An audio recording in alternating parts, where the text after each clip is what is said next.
Committee റിപ്പോർട്ടിലെ വിശദാംശങ്ങളൊക്കെ അറിഞ്ഞിരുന്നോ? എന്താണത്? ആ ഒരു റിപ്പോർട്ട് കണ്ടപ്പോൾ എന്താണ് ടീച്ചർ? അതിൽ വിശദാംശമൊന്നുമില്ലല്ലോ.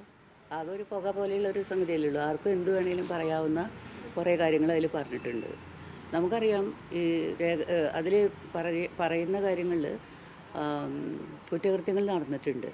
പക്ഷേ ഈ കുറ്റകൃത്യങ്ങൾ ഒരു ക്രൈം നടക്കുമ്പോൾ അതിലൊരു പ്രതി വേണം, അല്ലെങ്കിൽ പ്രതികൾ വേണം. അങ്ങനെ പ്രതികളുടെ പേര് പറഞ്ഞിട്ടുണ്ടോ കുട്ടികൾ? അത് പറഞ്ഞിട്ടുണ്ടെങ്കിൽ അല്ലേ കോടതിക്കോ സർക്കാരിനോ നടപടിയെടുക്കാൻ പറ്റുള്ളൂ. അങ്ങനെ സ്പെസിഫിക്കായിട്ട് യാതൊന്നും അതിൽ കാണുന്നില്ല. ഇതൊക്കെ മുമ്പും നടന്നിട്ടുണ്ടാവാമെന്ന് നമുക്ക് ഊഹിക്കാവുന്ന കാര്യങ്ങളേ ഉള്ളൂ. ആർക്ക് വേണമെങ്കിലും പറയാവുന്ന കാര്യങ്ങളാണ്. കാരണം സിനിമാ രംഗം എന്ന് പറയുന്നത് കള്ളപ്പണവും അതുപോലെ മദ്യവും മയക്കുമരുന്നും ലൈംഗിക അരാജകത്വമൊക്കെ കിടന്ന് മറയുന്നൊരു മേഖലയാണെന്നുള്ളത് നമുക്കൊക്കെ അറിയാവുന്ന കാര്യമാണ്. പക്ഷേ ഒരു മാഫിയയുടെ കയ്യിലാണ് ആ രംഗം തിരിയുന്നത് എന്നുള്ളത് കൊണ്ട് അത് ചൂണ്ടിക്കാണിക്കേണ്ടതുണ്ട്. ആരാണത് നിയന്ത്രിക്കുന്നത്? ആരാണ് സത്യത്തിൽ ഇപ്പോൾ ഇതിൽ പല കുട്ടികളും പറഞ്ഞിട്ടുള്ള പോലെ ഇടനിലക്കാരായിട്ട് പ്രവർത്തിക്കുന്നത്? അവരുടെയൊക്കെ പേരുകൾ പറയട്ടെ.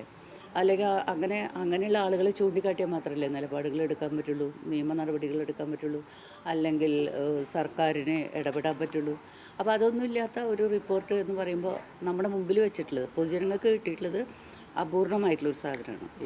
ഈ ചിലരുടെ ഈ വ്യക്തിപരമായത് പുറത്തു വരാതിരിക്കാനായി പേര് ആ ഭാഗം പുറത്തുവിടാത്തതാണെന്ന് പറയുന്നു. അപ്പൊ അങ്ങനെയാണെങ്കിൽ പുറത്തുവിടാത്ത ഭാഗത്തിലാണെങ്കിലും പേരുകളുള്ളവർക്കെതിരെ നടപടി എടുക്കണമല്ലോ. ഇപ്പോൾ പുറത്ത് വന്ന് ഇപ്പോൾ പൊതുജനങ്ങളോട് പേര് പറഞ്ഞു. ഇപ്പോൾ നടിയുടെ കാര്യത്തിലാണെങ്കിൽ നമുക്കറിയാം, ദിലീപ് എന്ന് പറയുന്നൊരു നടനെ കുറ്റവാളിയായിട്ട് ചിത്രീകരിച്ച് അതിൽ നടപടികൾ നടക്കുന്നുണ്ട്, അല്ലേ, അന്വേഷണങ്ങൾ നടക്കുന്നുണ്ട്. എന്ന മാതിരി ഇതിലെ പല സ്ത്രീകളും പറഞ്ഞിട്ടുള്ള ഞങ്ങളുടെ വാതിലിൽ മുട്ടി വിളിച്ചു എന്ന് പറയുന്ന തൊട്ട് നിങ്ങൾ നോക്കൂ, തൊഴിലിടങ്ങളിൽ ഒരു സ്ത്രീയുടെ നേരെ അപമാനകരമായിട്ട് ഒരു 5 സെക്കൻഡിൽ കൂടുതൽ നോക്കിയാൽ കുറ്റകൃത്യമാണ്. അങ്ങനെയുള്ള ഒരിടത്തിലാണ് ഈ പറയുന്ന മുഴുവൻ സംഗതികളും നടന്നിട്ടുള്ളത്. അതൊക്കെ ആര് ചെയ്തു, എന്ത് ചെയ്തു എന്ന് പറയാതെ അതിന് നടപടിയെടുക്കാതെ ഈ വെളിപ്പെടുത്തലിനെ അല്ലെങ്കിൽ ഇപ്പോൾ ഈ കമ്മിറ്റി റിപ്പോർട്ടിന് ഒരു സാങ്കത്യവും ഇല്ലാതെയാവും. അപ്പോൾ അത്തരത്തിലുള്ള പൂർണ്ണമായ ഉത്തരവാദിത്വത്തോടുകൂടി ഇത് വെളിപ്പെടുത്തപ്പെടുമോ, നടപടികൾ എടുക്കപ്പെടുമോ എന്നുള്ള ആശങ്ക നമുക്ക് നല്ല പോലെയുണ്ട്. അപ്പോൾ അങ്ങനെ പേരുകൾ ഉണ്ടെങ്കിൽ അവരെ പ്രോസിക്യൂട്ട് ചെയ്യേണ്ട നടപടികൾ തീർച്ചയായിട്ടും കോടതി നടപടികൾ എടുക്കണല്ലോ. നടന്നിട്ടുള്ള ക്രൈമാണ്, അല്ലേ.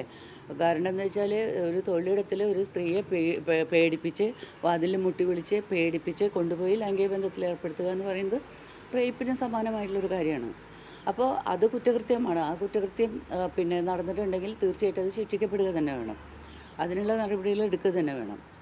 ഈ പുറത്ത് വിടാത്തത് ഈ പറഞ്ഞ പോലെ തന്നെ അവരുടെ വ്യക്തിപരമായ കാര്യങ്ങൾ അല്ലെങ്കിൽ അവരുടെ ഐഡന്റിറ്റി വെളിപ്പെടുമെന്നുള്ളതിനാൽ ആയിരിക്കാം. പക്ഷേ ആ ഒരു പുറത്തുവിടാത്ത ഭാഗത്തിലെ കുറ്റകൃത്യങ്ങൾ സർക്കാർ അന്വേഷിച്ച് അതിൽ നടപടി എടുക്കണം എന്ന് തന്നെയാണ്. പുറത്തുവിടാത്ത ഭാഗങ്ങളിൽ സർക്കാർ അന്വേഷിച്ച് നടപടി എടുക്കണം. ശരി, എന്തുകൊണ്ടാണ് പുറത്തു വിടാത്തത്?